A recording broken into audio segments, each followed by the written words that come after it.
right, welcome to another episode of Inside Hollywood with yours truly, Vince Minniti. Today I have a gentleman from my neck of the woods, and he's a man that's an entrepreneur. He's head of Media Bureau, and he's also the founder of Philadelphia Independent Film Festival. He's involved in the scene, the local scene here in Philly, and it's just an honor, and I'm very glad to introduce to you Ben Barnett. Ben, welcome to the show. Thank you for having me. Great to be here. Love your show. Thank you very much. Thank you. And I love everything that you're about. And with that being said, let's tell the audience a little bit about yourself. A little bit about myself. Okay. So yeah, I've been an entrepreneur for 25 plus years, working in and out of IT and film. Founder of MediaBureau.com, one of the first digital streaming networks in the world. And I'm a fully licensed realtor here with Compass here in Philadelphia, and also produce the Philadelphia Independent Film Festival as the festival director and the founder. So, I'm in a creative tech space, real estate space out there. I think they're all entwined. I'm not sure everybody agrees with that, but I 100% do. And I think they're all connected. All the dots connect. That's how we work. That's right. So that's not, and listen, it works harmoniously, as they say. So that's really cool. I want to get into the film festival. So how did you begin with the idea of getting that together, and how did it actually come together? Okay, maybe a little bit controversial, I have to admit, but in 2007, we saw need. We saw a fractured film community in Philadelphia. We saw a lot of stuff going on out there, and we saw really digital filmmakers not being served. And that was something that Media Bureau had been serving since 1997 in our founding. So we're one of the pioneers in streaming media out there. And we realized that we had this global network of filmmakers, independent filmmakers, that really needed a place to screen, is what it came down to. And Philadelphia being such an incredible sort of creative city, we believed, 100% that this would be a great idea. And sure enough, it took off, and we're about to do our 19th year coming up next May. So a lot of it just came up from, bubbled up from being in the community out there and feeling the need, like, hopefully any good entrepreneur does, and they plug that hole. And that was our goal. So we're still here doing it and feeling good, feeling real good about it. Well, the fact that you've been in operation this many years is a testament to what you're about and what you're doing. So that's great to hear. I agree with you. I think Philly's got a lot of untapped resources, let's say. I think there's a lot of opportunity. I still think there's a lot of room for growth and a lot of room for more, I would say, a bigger arena for a lot of these creative, minds out here. So what have been some challenges along the years doing what you're doing? Another good question. You got a lot of good questions here. The challenges are, there's different parallels, different tracks to that question. One of the biggest challenges, really, I think, is really going with, like how film connects with people over the years and staying in touch, being on the ground floor, being aware of what's next before anybody else really is, connecting things that maybe hadn't really been connected. So it's, like for us, it's IT. We're part of Philly Tech Week, for example. So the IT film thing was a big deal for us because cameras and gear and all this are really high tech pieces of machinery. And so we have always tried to stay in touch with that and find the communities out there that are really kind of pushing the edge of the storytelling world. And it takes time, it takes a lot of knowledge, research, being online, seeing what people are doing, traveling around the world to film festivals, meeting people. So it can be very time consuming, unrewarding in many ways. But, I think that's kind of the biggest thing, is really just staying in touch with what's going on out there and not just kind of staying part of the trend. We really want to be the trend, or really be out there on the edge, making sure that people see things that maybe they just never would have been able to see. So, and that's why independent is in our name. We really look for people out there that are essentially creating stories in ways that aren't being done. And that's challenging in a lot of ways, because you still have to put people in theaters. You still have to make these things happen, in terms of people actually getting to see these films. So when you put a film from the middle of nowhere, an obscure film from the middle of nowhere that nobody's heard, we think it's the greatest thing on earth. It's still hard to convince, Philadelphia, a very discerning crowd, very critical, of their people. But getting them in there to really understand that this is something that it's actually pretty important. So, we really try and attach the story to the moment. And that's probably the biggest challenge is, really seeing what these filmmakers are doing and trying to understand, is this an independent film? Is this really bringing something, bleeding edge to the moment? Or is it just another good film? So, we only accept about 12 to 15% of films simply because we don't have the space, and the amount of films we get based on the amount of space, which is still, 100 or so films a year. So it's not like we're not screening a lot of movies, but we have to be very critical in how we pick these films. So when we do end up picking, which is another tough job, I should say it's a 12-month year job, we've really thought this through. So it's a time-consuming labor of love, a lot of tears, a lot of laughter, a lot of joy, a lot of ups and downs, but ultimately super rewarding, obviously. So, that's probably the hardest thing or critical problem. Not, well, I wouldn't call it a problem, but it's definitely something to overcome as we go through this, on a day-to-day basis, for sure. Well, and bringing up the word independent, and that, that could take many shapes. I spoke to, which I had the blessing, I'm very excited. I had the chance to speak with on the show with one of my screenwriting idol, the person that is responsible for my screenwriting pursuit, which is George Gallo's guy who wrote Wise Guys, Midnight Run, and most recently he wrote The Comeback Trail with De Niro and Morgan Freeman and Tommy Lee Jones. So I got to interview him, and that was an independent movie. So it's interesting now because it's not like myself. I've done and I continue to do micro budget films, and I love the chaotic yet endearing part of doing a movie for barely anything with a bunch of people as a crew that really just love their vocation, whether it's the gaffer, whether it's the DP, whether it's it's the PA. So what I'm getting at is independent movies can have all kinds of budgets, and I think sometimes it blurs the line, like what really is an independent movie. But the fact is, it's a passion project, and I think it's mushrooming now. You see all with Hollywood a little bit sort of on tilt lately. You're seeing a lot of independence. I agree. And independent films, look, we get trapped in this discussion, as you can imagine, a lot. People are very critical sometimes of the films we screen. You had Christine on your air here, Hello Beautiful, and people really criticized us for that and saying it wasn't an independent film. Tricia Helfer was in there, and there's other people in there that maybe would be considered quote unquote stars. But I think your point about passion is kind of the key here for us, at least, and what is an independent film. Now, I could be passionate and make $20 million and have a blockbuster and still be, a passionate actor or passionate director or something. So it isn't necessarily to say that passion's the only definition, but a lot of times for us, it is about the passion for the film and the desire to get it done at all costs.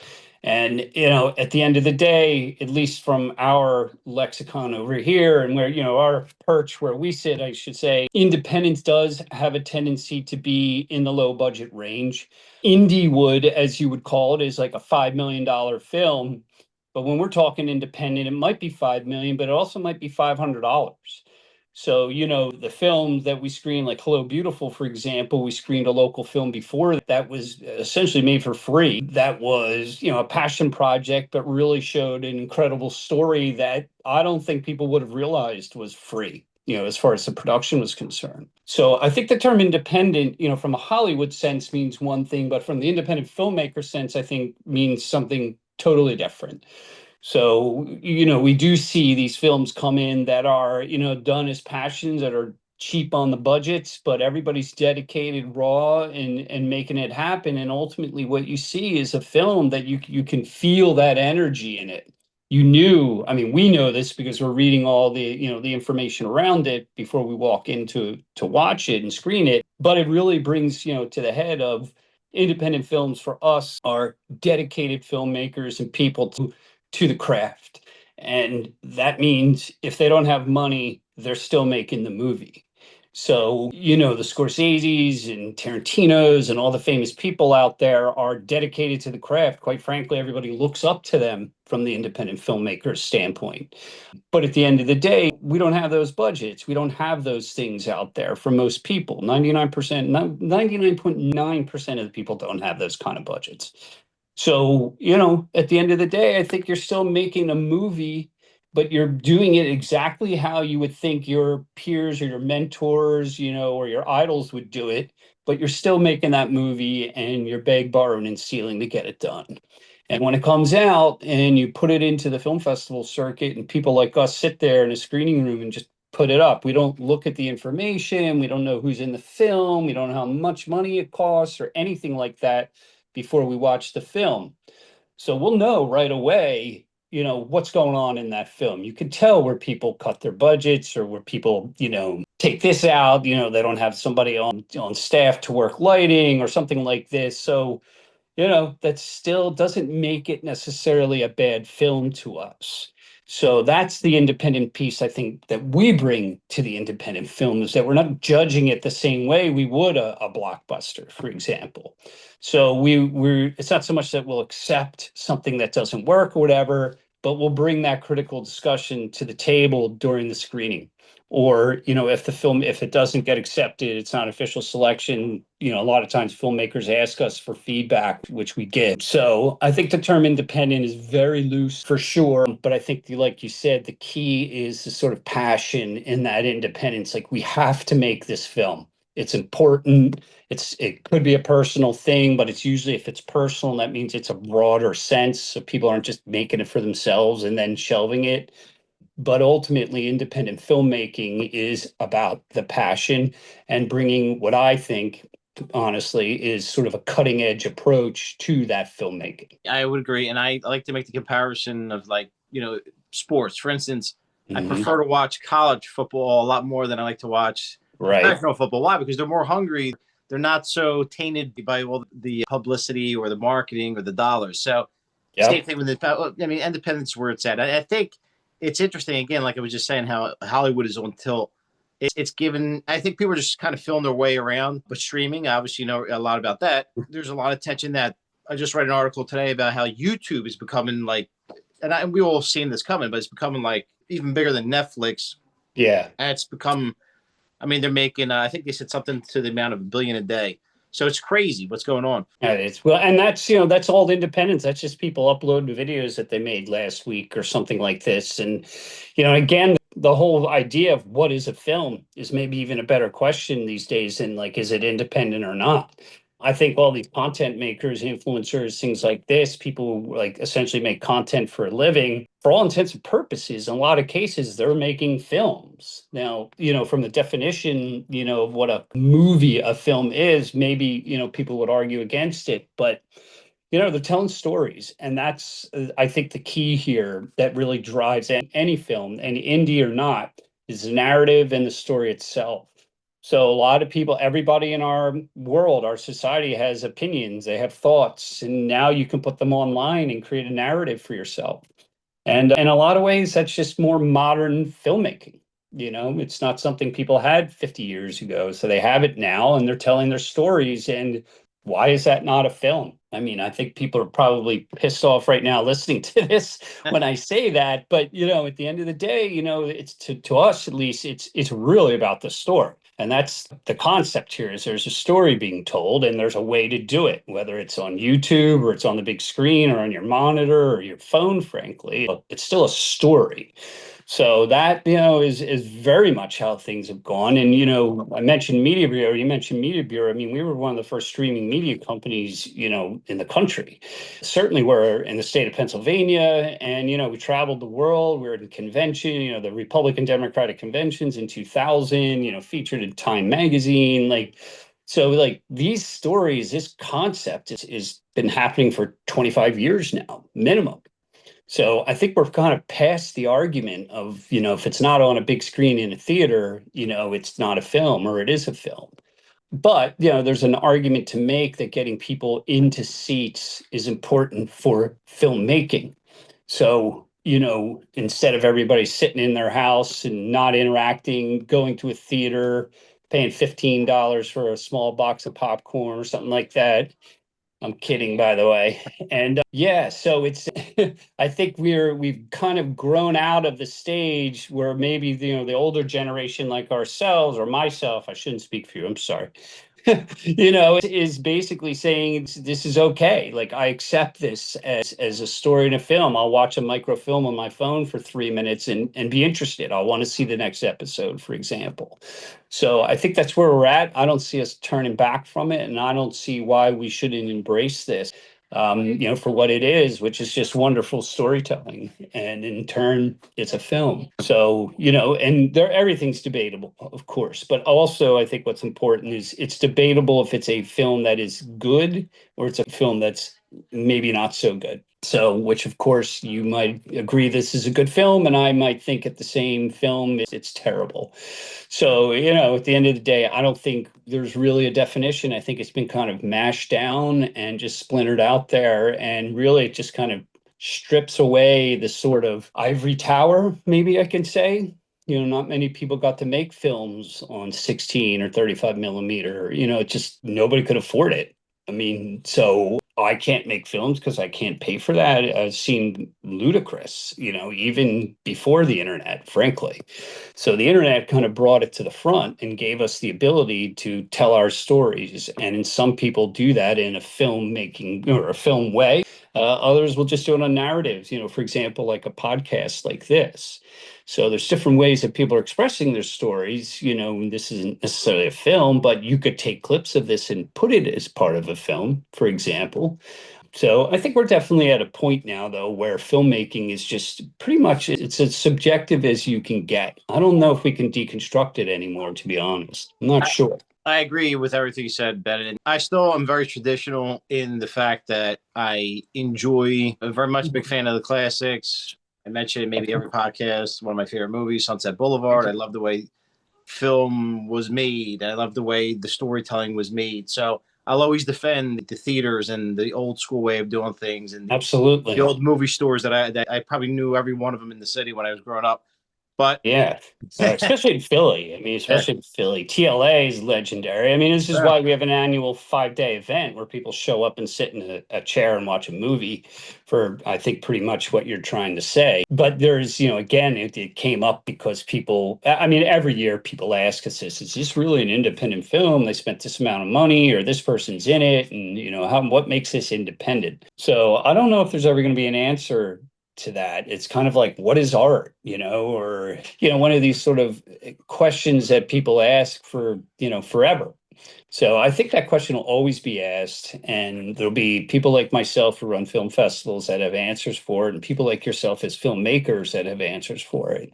But I think ultimately that's the idea, is that we're talking about the story, we're talking about the process, and we're talking about filmmaking. So that to me is just a super positive in a situation like that. Absolutely. And, I think the main thing is, and I've submitted to many film festivals with just my short film, Washington Avenue. And no matter what, I'm not going to question it. I'm just going to you have to stay professional, and you have to understand that it's interpretation. And sometimes you think things aren't as good and turn out that it's well received. And sometimes it's the opposite. So you just got to put out the best product or the best picture that you can make, and let the audience decide, let the world decide. Yeah, I agree. I mean, and that's the bottom line, but it's also the question, if you make a film and nobody sees it, did you really make a film? Or did you just make like an homage to something that you want to see? I mean, how many times do you like draw on a piece of paper? I mean, does that make you an artist? Do you have to put a piece of art on the wall and show it in a gallery to be considered an artist? A lot of people think you do, and you have to be sold. You have to kind of like market into the space. I know plenty of people that make art and that will never show their stuff, but still consider themselves artists. So I think it's very much the same thing. And you're in a position where really you get to make your own definition. Like, I'm happy with how you define what filmmaking is. I'm happy with how I do it. So I do think that that's different, though, than, even 20 years ago, maybe 30 years ago, where, it was pretty clear to a lot of people what filmmaking was, or is. So now I think we're in a position where everybody can have this opinion on it and, make art. And if that's the case of the film and you want to sell it or send it through festivals, great. You want to put it on a shelf and show your kids in 20 years, great. The beauty of it is it'll outlive you. So at the very least, just to accomplish making a film, however long or short it is, I think it is a triumph. I always remind filmmakers too, especially if they're not accepted, is, you're really in a super minority that even came to the completion, which of course isn't what people want to hear. They want to be in and screen and people watch it, which ultimately is the reason why I think most people do make films in the first place. But it's a major feat to be in a position to actually start and then complete that film. Many people don't do this. They start, they don't, or they have the idea, they don't even get it out of their head. So it's a huge accomplishment. It's very impressive to get it done. A lot of people around you are telling you not to do it. You're borrowing money from people in most cases or something, or gaining favors and stuff like that. So, it's a hard business. I cannot lie, especially for the independent filmmaker. It's a very tough job. Now, Very tough. Ben, I would ask you this question. I want to give a piece of advice, and then I want to ask you to do the same. So in my experience and I'm still a rookie, but in my experience with making films, my advice would be just take a shot. Do it with as little amount of money as possible. Find people in your region that are just, hungry, that want to do something, and get together a gang of people. Expect a lot of things to go wrong, but just do it. Now, the advice I would like from you is, what would you advise someone who's, let's say they've actually done it, they've completed a short film. What advice would you give them that to encourage them to submit it to film festivals like yours or others? How would you encourage them to put it out there? It's interesting because I'm a huge fan of the film festival circuit. And actually it's probably a good way to say it now is right now there's a movement to move a lot of the independent film festivals into, I don't know, a circuit, if I may. All the different independent, with the independent term out there. So I would very much encourage people to put, especially short films have a serious place in film festivals. They might not have it in sort of the mainstream. People don't get on to Roku or something like this and like look for short films. Some people do. But I think the best case scenario for independent films, people have to realize, is the length of 10-ish minutes is a great short film. You do not need a 22-minute short film or 15. 10 minutes makes it programmable in a lot of ways. But look, short films they just don't make sense. People can't really tie them together. They have a story in their head and they think it translates onto the actual screen, and it just simply doesn't. But short films really need to start. There needs to be a little something in the middle there, and there's got to be an end. So the worst thing in a film is that it kind of dawdles and you got like a 3-minute film at the end of that 10-minute, actual runtime. That's not how it happens. A 10-minute film should feel like you watched it for a half hour and you want more. And if you're not actually sitting there watching that short film thinking you want more, then we're not screening it in the film fest. So, and that's like kind of one of the big pieces. Now, we'll take things that maybe aren't technically great and we'll bring that up in the Q&A and stuff like that, which is why I think a lot of filmmakers like our film festivals, that we bring the critical pieces, bullet points to the Q&A. So we don't just wait for people to say how awesome it is and give kudos. Oh, you're awesome. It's like, why did you shoot this? And, why did this, lighting go from there to there? Do you think that it took us out of the mood, or what was your thinking? So we'll bring these critical questions to the game. And I think that's also the value of that independent short film, is having that type of critical insight. So when you get back into the shoot or another shoot or the edit room or something, you're actually thinking about, you learn something. So, at the end of the day, short films, people used to say a long time ago, they're like business cards or something like this. And I never agreed with that. I always thought a short film was either going to be as good as a full length or not. And that's it. Like, I'm not going to watch a short film just because it's somebody's business card. Like, I'll give you a call or something, or I'll watch clips online or something. Like, I don't have to watch your business card like that, unless it's just this most incredible thing. So I think at the end of the day, you have to have like a tight film that can have flaws, but it really has to be compelling from start to stop. And if it doesn't keep me in that 10-minute frame, then why would it keep you or any other viewer, to be honest? I don't think it does. And a lot of short films and most films, and I'll say this to your viewers here, it's really key, is that we'll watch movies, and arguably the biggest problem we find in these films is people can't figure out how to close them. So they'll have some great moments, They'll make it way too long. Any, film or, feature film going into an independent circuit like this, I think should be about an hour. When you start giving us hour and 40-minute films, I mean, that is just like you trying to be in Hollywood. Like, it's just not how it works in the film festival world. So unless you're like running that film into Oscar spaces and different things like this, that short film, like I just said, is just got to be tight, and it's got to be a story that's compelling and interesting enough that I'm looking around at people in the room and we're talking about it. It's got to like really pique people. Otherwise, when you film festivals will get hundreds and hundreds of short films, and they're only going to screen 50, maybe. So if you get 600-700 short films and you screen 50, you're in a 5 to 10% bracket. Like, you have to have something that's going on there that's more than what you think is really good in your head. And, that's not special effects necessarily or anything like this, which is a whole other issue in independent filmmaking, is the use of special effects. But, that story's got to be, I have to be interested in the story. It doesn't matter what the story's about, but the story, telling and making has got to be interesting.